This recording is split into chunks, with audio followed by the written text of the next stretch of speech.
Velshi held her daughter close as another explosion rocked the ship. The little one whimpered against her chest, her small hands gripping the worn fabric of Velshi's clothing. Around them, other Keshari families huddled together in the dark corridors, their large eyes reflecting what little light remained from the emergency systems. "Mother, I'm scared," whispered Naya, her voice barely audible over the groaning metal. "I know, little star, I know." Velshi stroked her daughter's soft fur, trying to hide her own fear. She had always taught Naya that fear was nothing to be ashamed of. The Keshari were an empathic people. They felt each other's emotions like waves in an ocean. Right now, that ocean was drowning in terror. The ship shuddered again. Someone cried out in pain from the medical bay down the hall. Velshi knew that sound. Another one of their elders had passed. That made 15 since they escaped 3 days ago. 15 lives lost to damaged life support systems and injuries they couldn't properly treat. "All Keshari, please listen." The voice of Captain Torin echoed through the ship's speakers. His voice was steady, but Velshi could feel his exhaustion even through the metal walls. "We have lost pursuit for now. The consortium ships have fallen back, but our situation is critical. Food supplies will last another week. Water for 5 days. We need to find help soon." Velshi closed her eyes. A week, 5 days. Numbers that meant nothing when you had 40,000 refugees spread across 12 dying ships. The youngest Keshari, the children like Naya, they would go first. Their small bodies couldn't handle the hunger and cold. It wasn't supposed to be like this. The Keshari had been part of the Galactic Consortium for 300 years. They had followed every rule, paid every tribute, and asked for nothing except peace. Then the Consortium passed the Efficiency Act. Every species had to cull their weak members. The sick, the disabled, the elderly. All gone, they said, for the greater good of the galaxy. The Keshari Council had refused. Their entire culture was built on caring for each other. How could they abandon those who needed them most? The Consortium's answer had been swift. Blockade, sanctions, threats. And when the Keshari still refused, violence. Velshi remembered the day the Consortium warships arrived in orbit.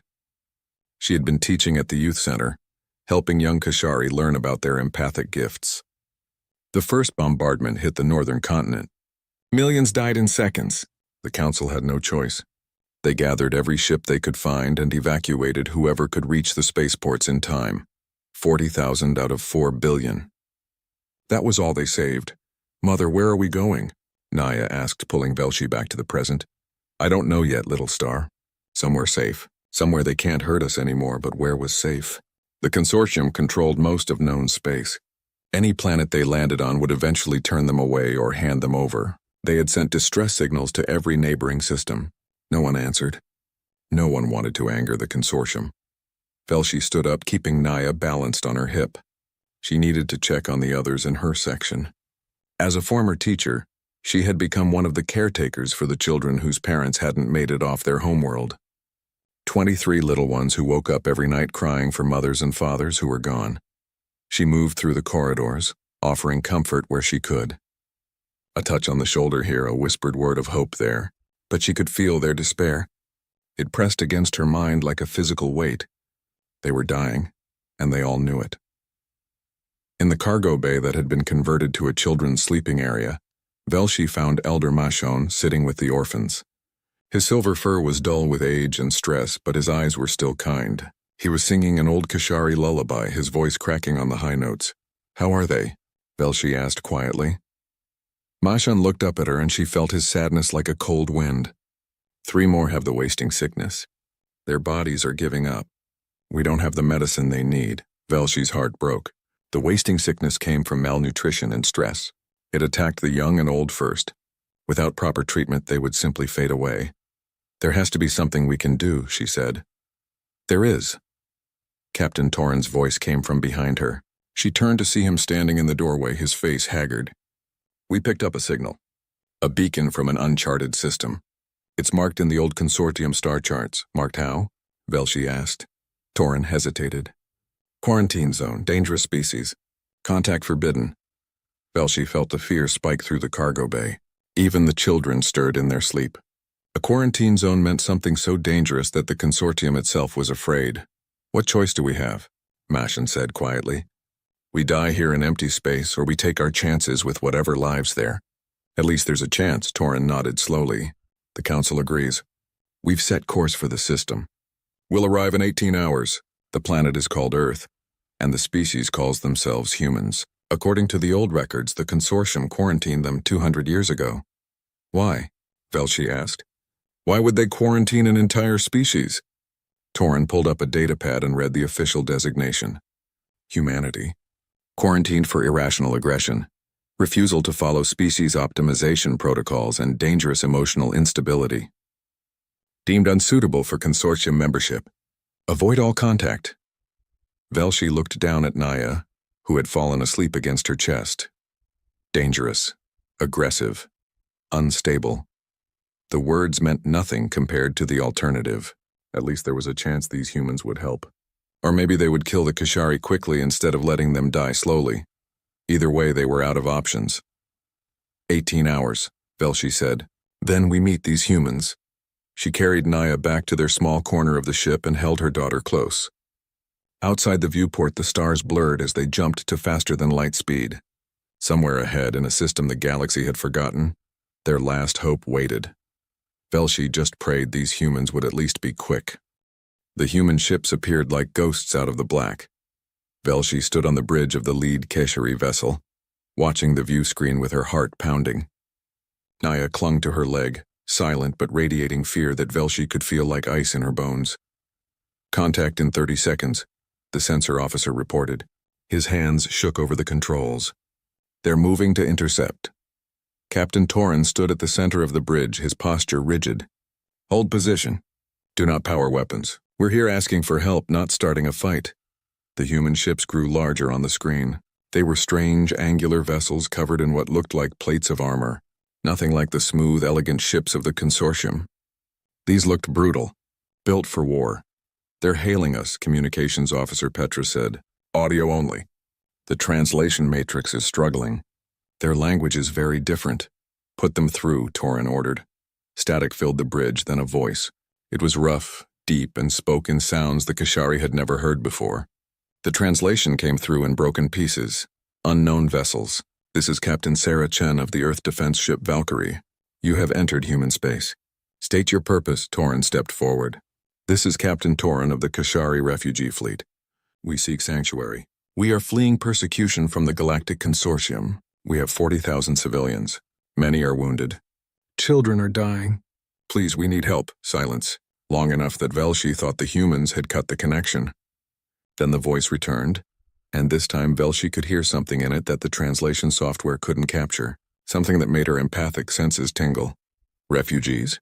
The consortium is after you? Yes, we refused to kill our weak. They called us defective. They destroyed our world. More silence. Velshi held Naya closer. She could feel the tension from every Kashari on the bridge. This was it. Either these humans would help or turn them away. There was nowhere else to go. Valkyrie to refugee fleet. The human captain's voice was different now. Firm. Decided. Follow our ships. We're taking you to Mars. We have facilities there. Medical teams are already being prepped. You're safe now. Velshi felt her legs go weak. Safe.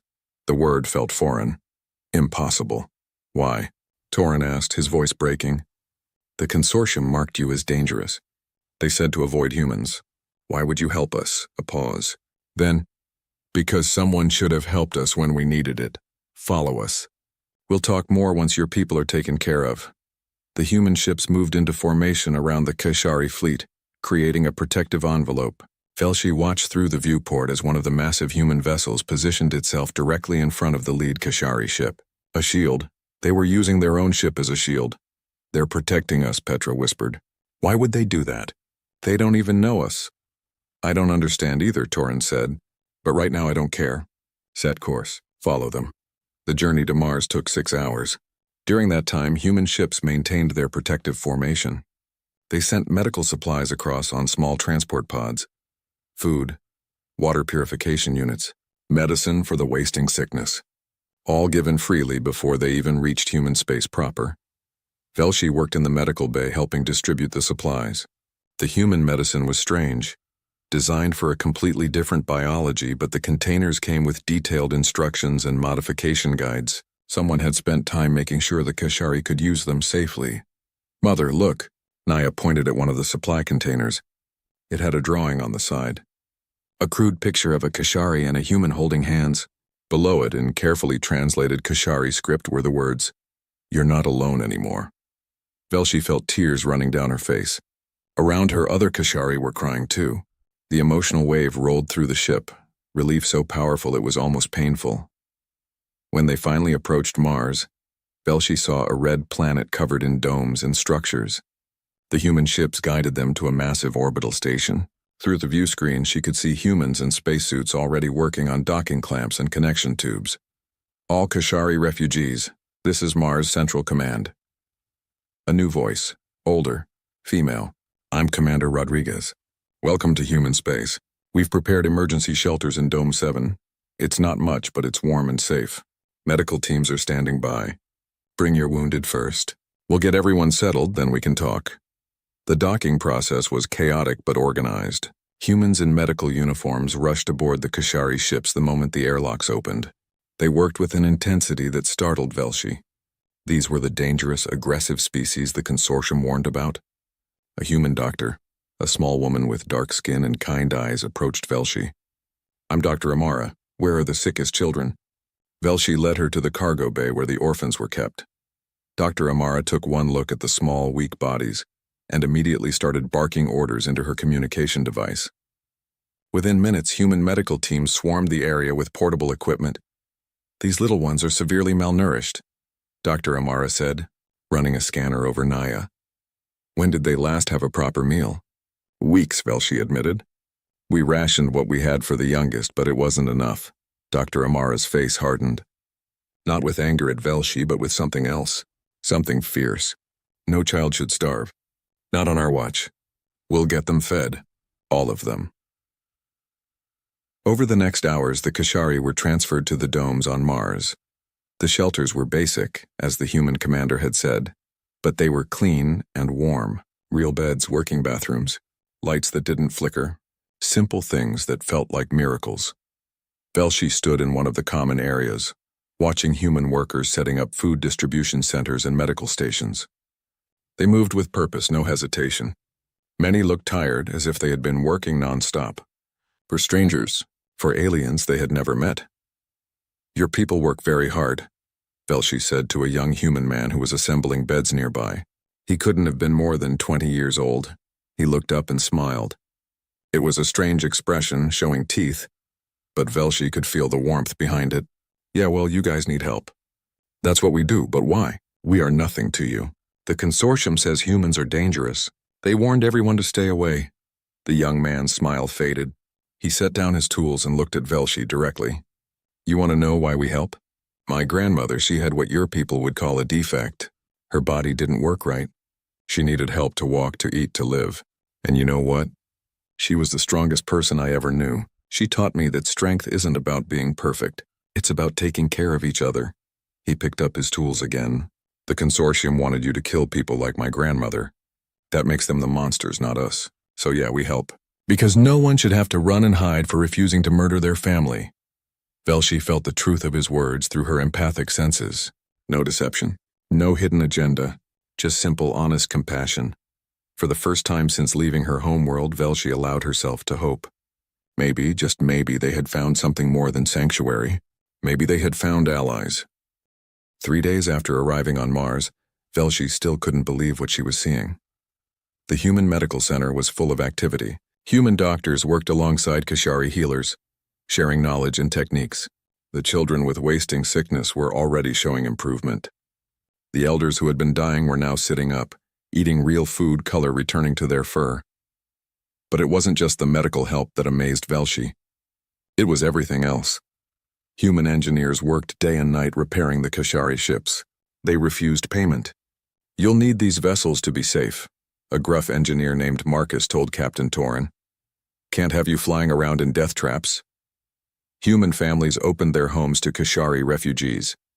Velshi and Naya were staying with a couple named James and Lisa Chen. They had given up their daughter's bedroom so Naya would have her own space. Their daughter Emma didn't complain. Instead, she spent hours teaching Naya human games and trying to learn Kashari words. "Why do your people do this?" Velshi asked Lisa one evening as they prepared dinner together. We are aliens, strangers, yet you treat us like family. Lisa paused, her hand still on the vegetables she was cutting. Want to know a secret about humans? Velshi nodded.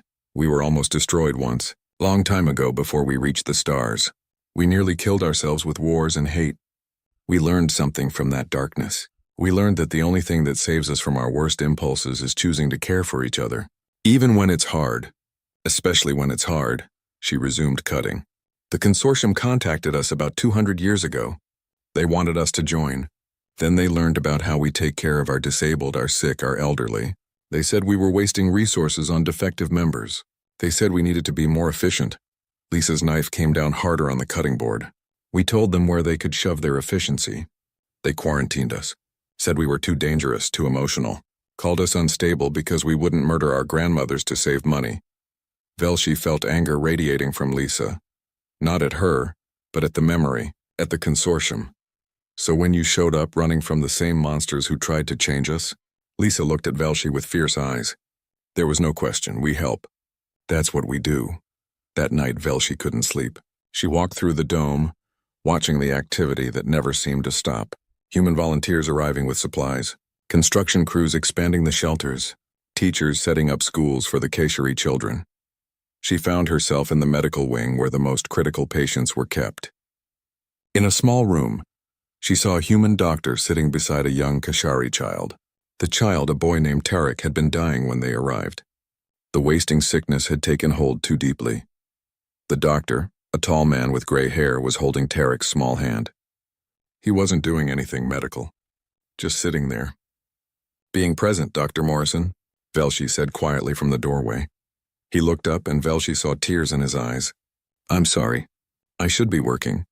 But Tarek asked me not to leave. He's scared. You don't need to apologize, Velshi said, entering the room. You are working.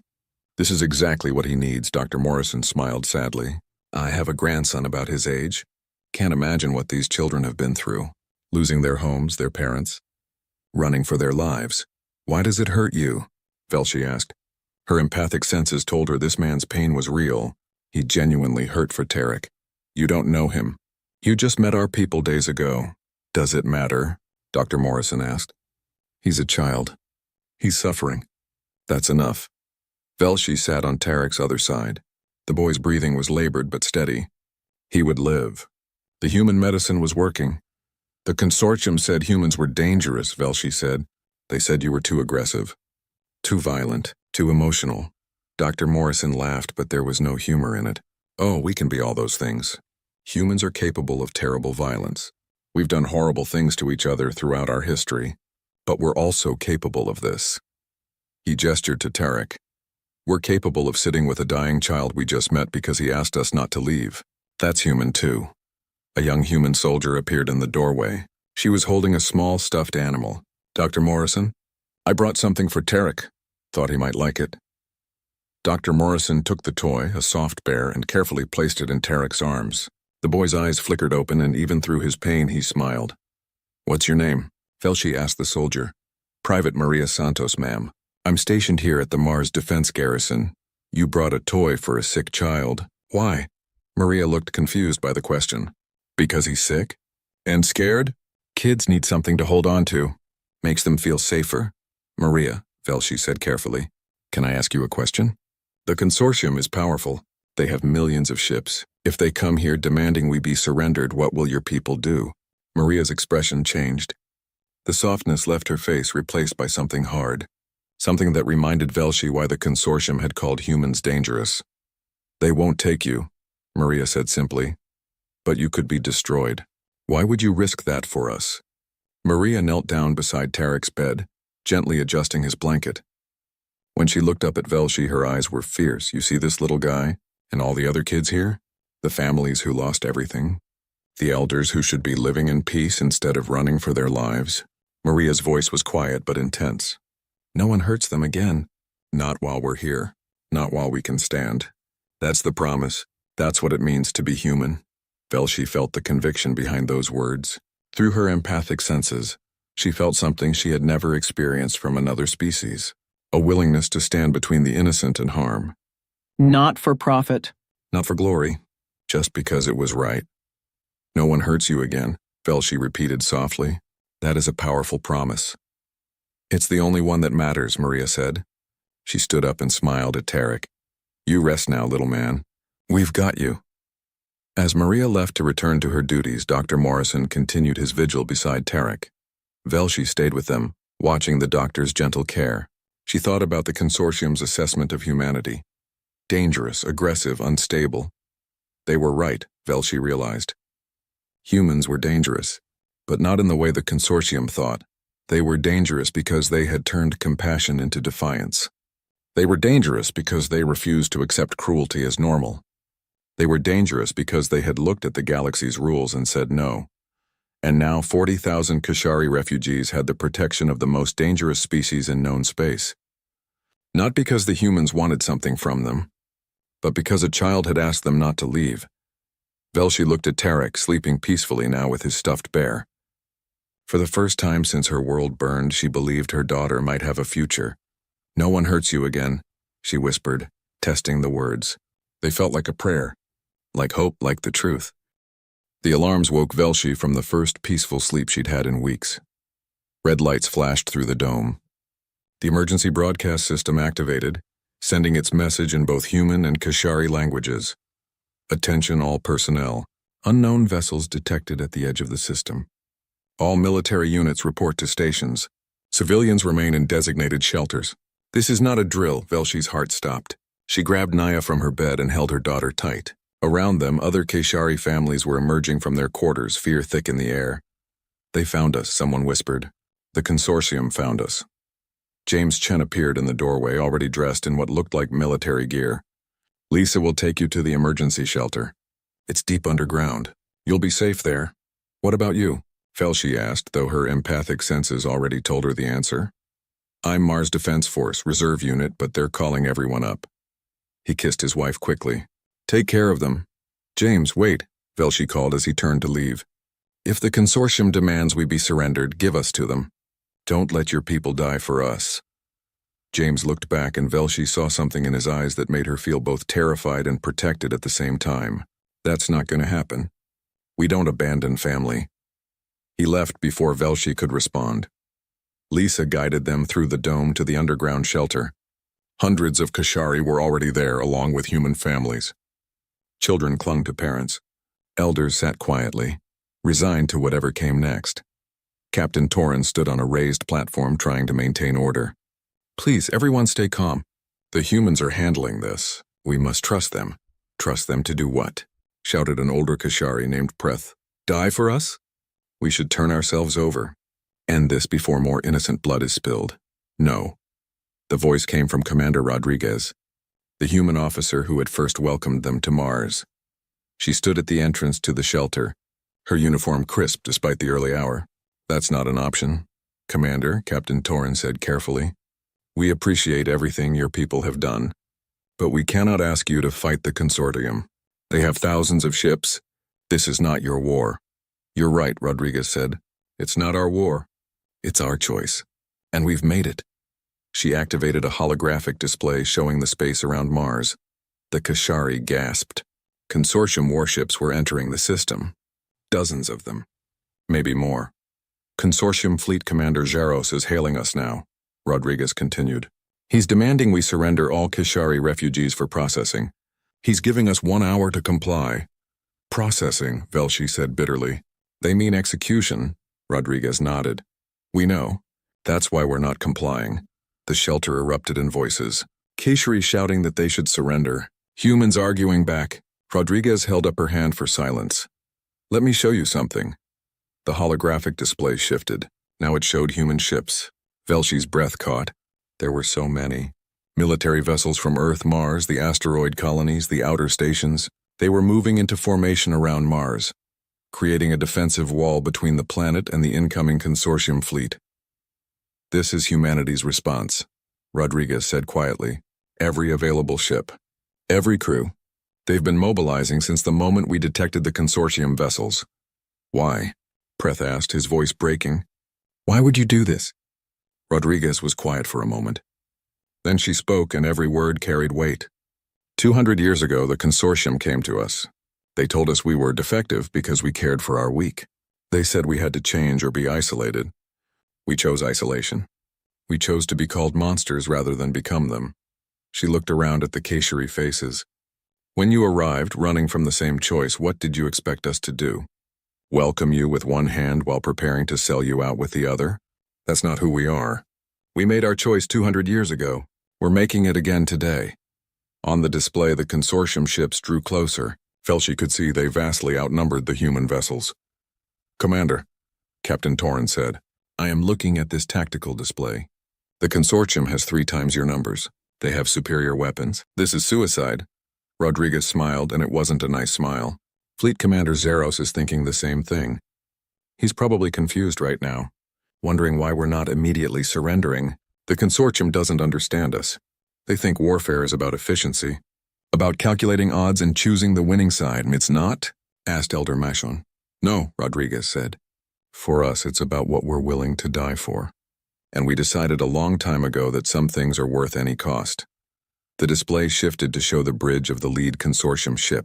A tall alien appeared, his skin covered in silver scales. Fleet Commander Zeros, human vessels, this is your final warning. Surrender the Keshari refugees immediately or face the consequences. You cannot win this fight. You are outnumbered and outgunned. A new voice responded, and Velshi recognized it. Captain Sarah Chen from the Earthship Valkyrie.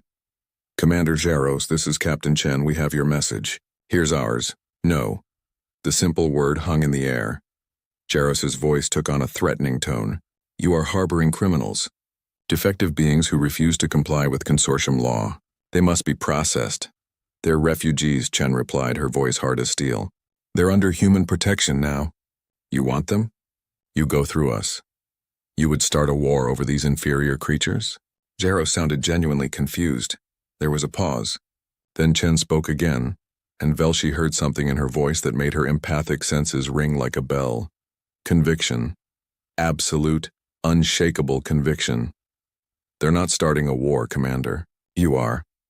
The moment you threatened people under our protection, you declared war on humanity. You just didn't realize it yet. This is madness, Zeros said. You cannot hope to win. We will destroy your ships. We will take the Keshari, and we will quarantine your entire species for this defiance. You're welcome to try, Chen said. But understand something, Commander. You're not fighting for territory or resources. You're fighting people who are protecting their family. Every human out here has someone they love on Mars, someone we've promised to keep safe, including 40,000 Keshari who trusted us when they had nowhere else to go. Another voice joined the channel. Admiral William Foster from Earth's main defense fleet. Commander Zeros, you have one chance to leave this system peacefully. Take your ships and go. Never threaten these people again. That's the only offer you get. Unacceptable. You have 30 minutes to surrender the refugees or we attack. Admiral Foster's response was immediate. Then we'll see you in 30 minutes. Earth Defense Fleet, all ships, battle stations. Protect Mars, protect the refugees. No one gets through. The channel cut out. In the shelter, absolute silence fell. Velshi looked around at the faces of her people. Fear, disbelief, and something else. Something she hadn't seen since before they lost their homeworld. Hope. They're really going to fight, whispered Naya. For us. Rodriguez knelt down to Naya's level. Yes, we are. Because no one hurts you again. We promised, remember? What if you lose?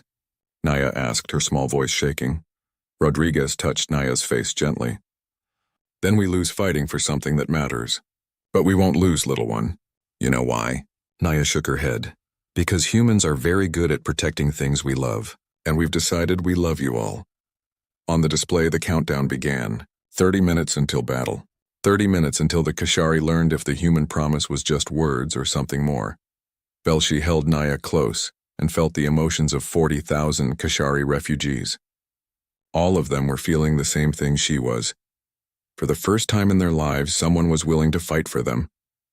Someone had said no to the monsters and meant it. Whatever happened next, they were no longer alone. The first consortium missiles came exactly on time. Velshi watched the holographic display in the shelter as streaks of light crossed the dark space between the fleets. The human ships moved to intercept, their defensive weapons creating a wall of counterfire. Explosions bloomed like deadly flowers. Direct hit on the Valkyrie, someone reported over the communications channel. Hull breach on Deck 7. Casualties reported. Velshi felt sick. Captain Chen's ship. The first human who had promised them safety. Now people were dying on that vessel because of the Keshari. Valkyrie to fleet. Captain Chen's voice came through, calm despite the damage. We're holding position. Damage control teams are sealing the breach. Continue defensive pattern. She sounds so calm, whispered Elder Mashin. Her ship is damaged. Her crew is dying, yet she stays. Commander Rodriguez stood nearby, listening to the tactical channels. That's what we do. Once we commit, we don't break. We don't run. The consortium fleet advanced, firing continuously. The human ships responded, but Velshi could see they were being pushed back. The consortium had more ships, bigger weapons, better shields. Human fleet, this is Commander Zeros. You have fought bravely, but this is over. Withdraw now and we will let you retreat with honor. Continue this foolishness and we will destroy every ship. Admiral Foster's response was immediate. All ships, hold the line. Do not give 1 meter. Velshi watched as a human destroyer took multiple hits. Its shields failed. Secondary explosions rippled along its hull. The Roosevelt is going down, someone reported. They're evacuating. No, another voice cut in. Roosevelt to fleet. We're not evacuating. We're ramming. Velshi's eyes widened as she watched the crippled destroyer change course. It accelerated, damaged engines screaming directly toward a consortium battleship. Roosevelt, break off, Admiral Foster ordered. We can't afford to lose your crew. With respect, sir, we can't afford to lose Mars. Roosevelt crew has voted. This is our choice. Tell our families we love them. Tell the Keshari we kept our promise. The destroyer slammed into the consortium battleship at full speed. The explosion was massive, tearing both ships apart. Velshi felt the grief ripple through every human in the shelter. They had all felt it. All known what just happened. 300 souls on the Roosevelt, Rodriguez said quietly, her voice tight. 300 people who chose to die rather than let the consortium through. This is insane, Captain Torren said, his voice breaking. Why would they do this? Rodriguez turned to him and Velshi saw tears streaming down her face. Because that's what family does. You don't abandon them. You don't calculate the cost. You just stand. The battle continued. The consortium fleet was taking damage, but they were slowly overwhelming the human defenses. Another human ship fell. Then another. We're losing, Preth said hopelessly. They're dying for nothing. No, Velshi said firmly. Not for nothing for us. For the choice to be better than the consortium. That's not nothing. The tactical display showed the consortium ships breaking through the outer defensive line. They were making a push toward Mars.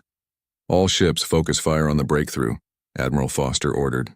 We cannot let them reach the planet. Human vessels swarmed the consortium ships that had broken through. It wasn't elegant. It wasn't efficient. It was desperate, brutal combat. Ships traded fire at point-blank range. Crew sacrificed their vessels to stop enemy advancement. Then something changed. Admiral, we have new contacts, a sensor officer reported. Civilian vessels entering the combat zone. Hundreds of them. The display lit up with new markers. Ships of all sizes, many bearing civilian markings. What are they doing? Captain Torren asked. Those aren't military vessels. They're volunteers, Rodriguez said, something like awe in her voice. Civilian ships from across the system. They've armed themselves. They're coming to fight. Velshi watched as mining ships, cargo haulers, passenger transports, and colony vessels poured into the battle zone. They were poorly armed, barely armored, but there were so many. Civilian ship Titans hoped to fleet command, a voice crackled. We heard Mars needs help. We're not military, but we can fly and we can shoot. Where do you need us? This is madness, Commander Zeros transmitted. You're sending civilians to die? We're not sending anyone, Admiral Foster replied. They chose to come. That's the difference between us, Zeros. We fight for each other. You fight because you're ordered to. A cargo hauler, the new Beijing, rammed a consortium cruiser that was targeting a damaged human destroyer. The explosion took out both ships, but the destroyer survived. Miner ship Lucky Strike to fleet, another civilian captain called. We're carrying explosive mining charges. We're making a run on their battleship. Lucky Strike, that's a suicide run, Admiral Foster protested. Yeah, we know. But there's 40,000 refugees down there who need us to succeed more than they need us to come home. Lucky Strike out.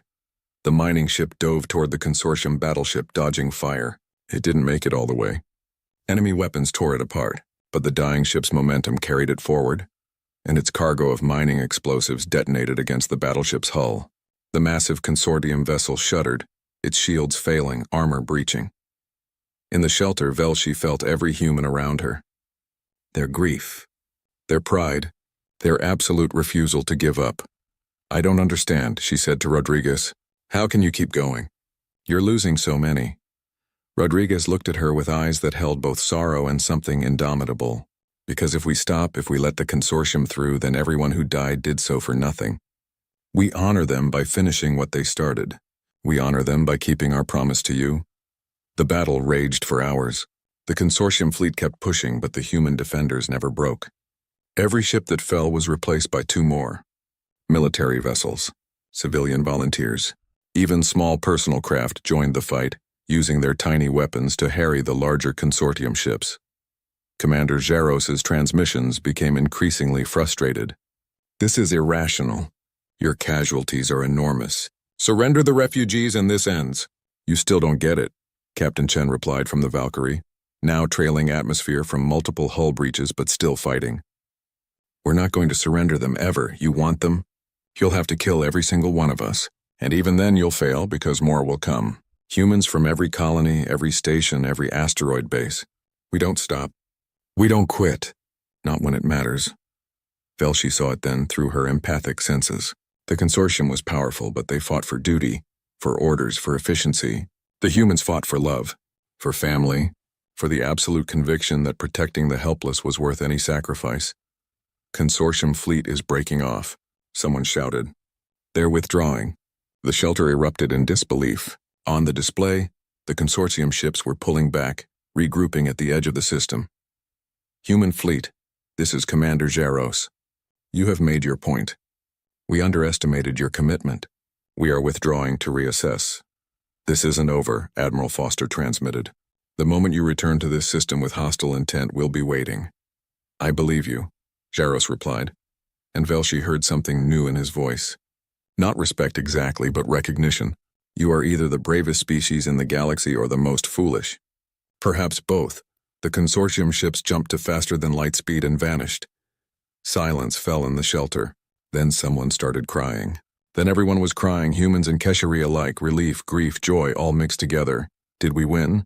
Naya asked, looking up at her mother. Velshi held her daughter close. "Yes, little star. We won," but the victory felt heavy. Rodriguez was receiving casualty reports, her face growing paler with each one. "How many?" Velshi asked quietly. 43 ships destroyed, 72 damaged. "Estimated casualties," Rodriguez's voice broke. "Over 8,000 dead. Maybe twice that wounded. 8,000 humans dead. For 40,000 aliens they barely knew." "Commander," Velshi said, her voice shaking, "I don't know how we can ever repay this." Rodriguez looked at her, tears still fresh on her face. "You don't repay it. You live, you build lives here. You let your children grow up safe. You remember what was done here today. And someday when someone else needs help, you do the same for them. That's how you repay it." Velshi nodded, unable to speak through her tears. Around them, humans and Keshari held each other, mourning the fallen and celebrating the saved. They had stood against the monsters, and somehow, impossibly, they had won. 6 months after the battle, Velshi stood in a park on Mars watching her daughter play. The dome above them showed the red Martian sky, but the park itself was green. Real grass, real trees, all carefully maintained by humans who believed everyone deserved beauty. Naya laughed as she ran with Emma Chen and a dozen other children. Human and Keshari mixed together like it was the most natural thing in the world. "Hard to believe it's only been 6 months," Captain Torrin said, sitting on the bench beside her. "Feels like a lifetime ago," Velshi nodded. The Keshari had built a community here. Real homes, not shelters, schools, shops. A temple where they could honor their lost world. The humans had helped with everything, working alongside them like partners.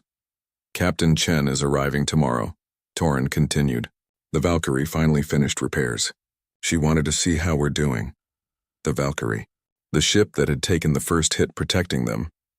Velshi had visited it during repairs, had seen the memorial wall where the names of the 73 crew members who died were engraved. She had read every name, memorizing them. Heroes who died for strangers. There's something else, Torrance said carefully. More refugees are coming. A species called the Mindari. They refused the consortium's breeding restrictions.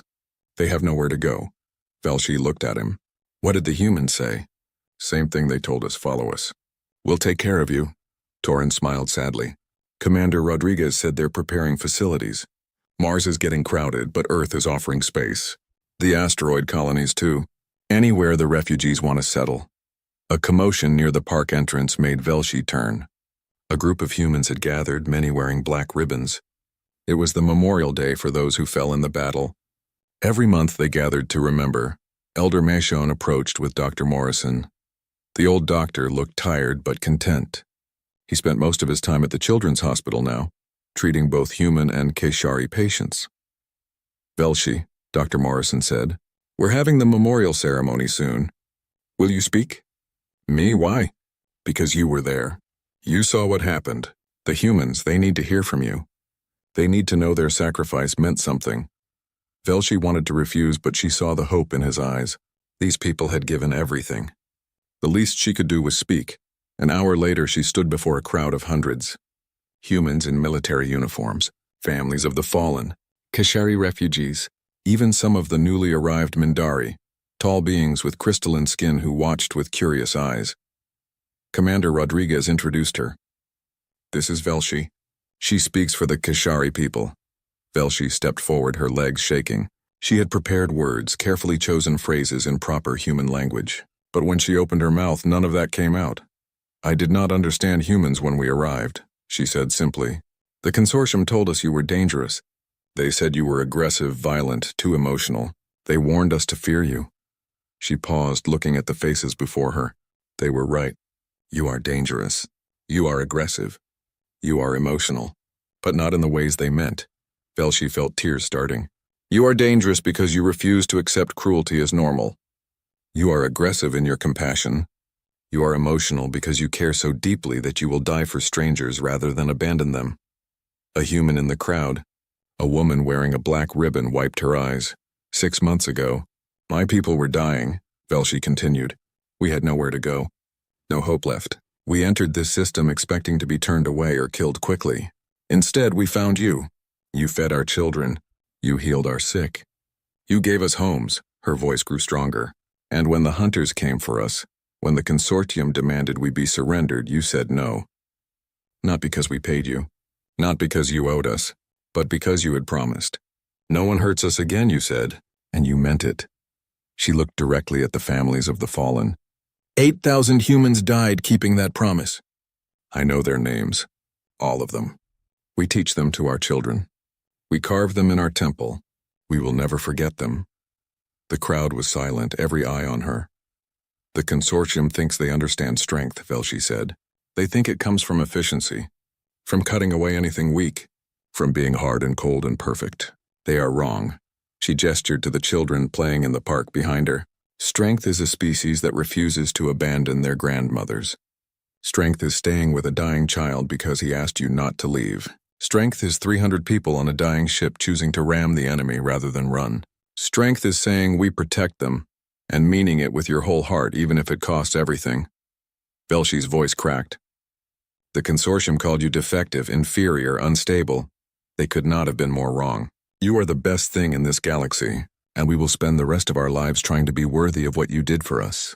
She bowed deeply, the Keshari gesture of ultimate respect. Behind her, every Keshari in the crowd did the same. The humans stood in silence for a long moment. Then someone started clapping. Then another. Soon the entire crowd was applauding, many crying openly. After the ceremony, Velshi walked back to the park. Naya ran to her, followed by Emma. Mama, Emma's family invited us for dinner. Can we go? Velshi looked at Lisa Chen, who smiled and nodded. You're always welcome. Your family, family. Such a simple word, but it meant everything. That evening, Velshi sat with the Chen family around their dinner table. James talked about his work repairing ships. Lisa shared news about the new Mindari refugees arriving. Emma and Naya giggled over some private joke only children understood. Velshi, James said during a quiet moment, can I ask you something? Of course. Do you ever regret coming here? If you hadn't, the consortium wouldn't have attacked. all those people wouldn't have died. Velshi was quiet for a moment. I used to feel that way. The guilt was crushing. But Elder Michonne said something wise. He said those 8,000 humans didn't die because we came. They died because the consortium attacked. The blame belongs to the monsters, not to those who ran from them. She looked at James directly. And your people chose to fight. Not because they had to. Because they wanted to. Because protecting us was worth the cost to them. I cannot feel guilty for a choice they made freely. James nodded slowly. Yeah, that's right. We chose this. And I'd choose it again. Later, as Velshi and Naya walked home through the dome, they passed a construction site. Humans and Kashari worked together building new housing for the Mindari refugees. Mama, Naya said. Emma told me more aliens are coming, lots more. She said her dad heard they're all coming to human space because we help people. Does that bother you? Naya thought about it. No, I like it. It means other kids won't be scared like I was. They'll be safe like me. Velshi hugged her daughter close. Safe. Such a simple thing that had been impossible just months ago. At their apartment, Velshi found a message waiting. It was from Captain Torin. Velshi, please come to the administration building tomorrow. The consortium sent a communication. They want to talk. Her blood ran cold. Were they coming back? The next morning, she joined Torin, Commander Rodriguez, Admiral Foster, and Captain Chen in a conference room. The holographic display showed Commander Jaros. Humans, he said without preamble. The Consortium Council has reviewed the incident at Mars. We have decided not to pursue further action against the Kashari refugees. Because you can't win, Admiral Foster said flatly.